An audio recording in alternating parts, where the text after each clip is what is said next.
दोस्तों आज की वीडियो बहुत ही ज़बरदस्त और इंटरेस्टिंग होने वाली है, तो शुरू करते हैं आज की कहानी। उससे पहले अगर आपने चैनल को सब्सक्राइब नहीं किया तो चैनल को जरूर सब्सक्राइब कर लें और हाँ, बेल आइकन को जरूर दबाएं, जिससे आपको सभी वीडियो की जानकारी समय समय पर मिलती रहेगी। आइए शुरू करते हैं आज की कहानी। मैंने रूबिका को पहली बार कॉलेज के फेस्टिवल में देखा था। वो मंच पर गा रही थी। उसकी आवाज़ में एक जादुई ताकत थी। उस दिन ही मैं उस पर फिदा हो गया था। हमारी दोस्ती हुई, फिर प्यार हुआ और फिर शादी। हमारी शादीशुदा ज़िंदगी बहुत खुशहाल थी, लेकिन 9 साल बीत जाने के बाद भी हमारे घर में नन्हा मेहमान नहीं आया। रूबिका को बच्चा बहुत प्यारा था। वो अक्सर बच्चों को देखकर मुस्कुराती थी, लेकिन जब उसे बच्चा नहीं हुआ तो वो परेशान होने लगी। उसने कई डॉक्टरों को दिखाया, लेकिन कोई फ़ायदा नहीं हुआ। आखिरकार वो मंदिरों में भटकने लगी। एक दिन एक भिखारन ने उसे आशीर्वाद दिया और कहा कि वो 9 महीने में माँ बनेगी। 9 महीने बाद रूबिका ने एक बच्चे को जन्म दिया। जब उसने बच्चे को देखा तो वो दंग रह गई। बच्चा बहुत खूबसूरत था, लेकिन उसकी आंखें काली नहीं बल्कि नीली थीं। हम दोनों की आंखें काली थीं। हम समझ नहीं पा रहे थे कि ऐसा कैसे हो सकता है। हमने कई डॉक्टरों से सलाह ली, लेकिन कोई जवाब नहीं मिला। हम बहुत परेशान थे। हम सोच रहे थे कि कहीं ये बच्चा हमारा हो ही नहीं। हमने डीएनए टेस्ट करवाने का फैसला किया। रिपोर्ट आने में कुछ दिन लगे। जब रिपोर्ट आई तो हम दंग रह गए। रिपोर्ट के मुताबिक ये बच्चा हमारा था, लेकिन फिर भी हमारे मन में शक था। हम इस सच को स्वीकार नहीं कर पा रहे थे। हमने एक निजी जासूस को लगाया। जासूस ने कुछ दिनों बाद हमें एक चौंकाने वाली खबर दी। जासूस ने बताया कि वो भिखारन जो रूबिका को आशीर्वाद देने आई थी, वो कोई साधारण भिखारन नहीं थी। वो एक तांत्रिक थी। उसने रूबिका को एक जादुई मंत्र दिया था। इस मंत्र के कारण ही रूबिका ने एक नीली आंखों वाले बच्चे को जन्म दिया था। यह सुनकर हम दोनों बहुत डर गए। मैंने जब इस बारे में और गहराई से सोचा तो मुझे कुछ समझ आया। शायद उस तांत्रिक ने ऐसा सिर्फ इसलिए किया था क्योंकि उसे इस तरह के प्रयोग करना पसंद था। उसे लोगों की भावनाओं से खेलने में मज़ा आता होगा, या फिर हो सकता है कि उसने ऐसा किसी और कारण से किया हो। शायद उसे किसी ने ऐसा करने के लिए कहा हो। हमने उस तांत्रिक को ढूंढने में बहुत समय लगा दिया, लेकिन वह कहीं नहीं मिली। लेकिन एक दिन जब मैं एक पुराने मंदिर में गया तो मुझे एक बहुत ही पुरानी किताब मिली। उस किताब में उस तांत्रिक के बारे में कुछ लिखा हुआ था। उस किताब के मुताबिक वह तांत्रिक एक बहुत ही शक्तिशाली तांत्रिक थी। उसने कई लोगों को अपने जादू से प्रभावित किया था, लेकिन वह एक अकेली महिला थी और उसका कोई परिवार नहीं था।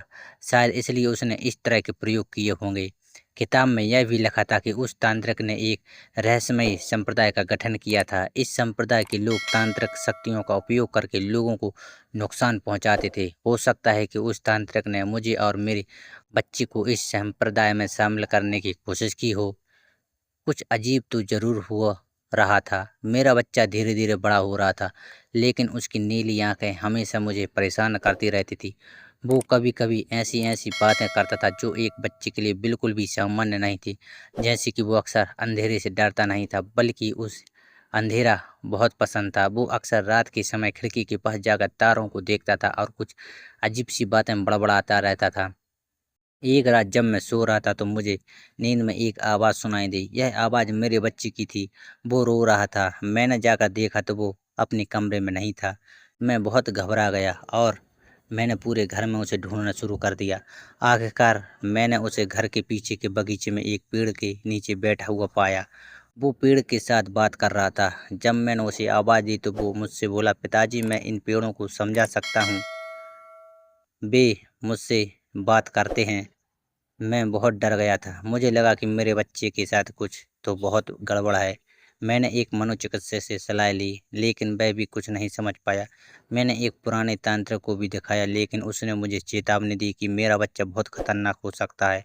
उसने कहा कि इस बच्चे के अंदर कोई और शक्ति है।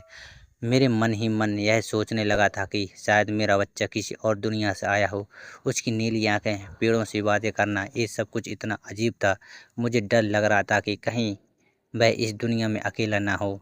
एक रात जब मैं सो रहा था तो मुझे फिर से एक आवाज़ सुनाई दी। यह आवाज़ मेरे बच्चे की नहीं बल्कि एक और आवाज़ थी। यह आवाज़ बहुत ही मधुर थी।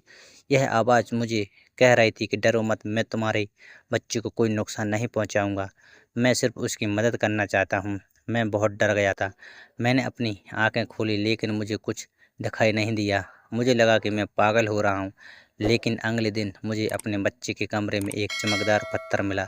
यह पत्थर बहुत ही खूबसूरत था। जब मैंने इस पत्थर को छुआ तो मुझे लगा कि यह गर्म है। उस चमकदार पत्थर को पाकर मेरा जीवन बदल गया। मैंने उस पत्थर के बारे में एक पुराने ग्रंथ में पढ़ा था कि उस ग्रंथ के मुताबिक यह पत्थर किसी और दुनिया से आया था। इस पत्थर में एक जादुई शक्ति थी जो मेरे बच्चे को नियंत्रित कर रही थी।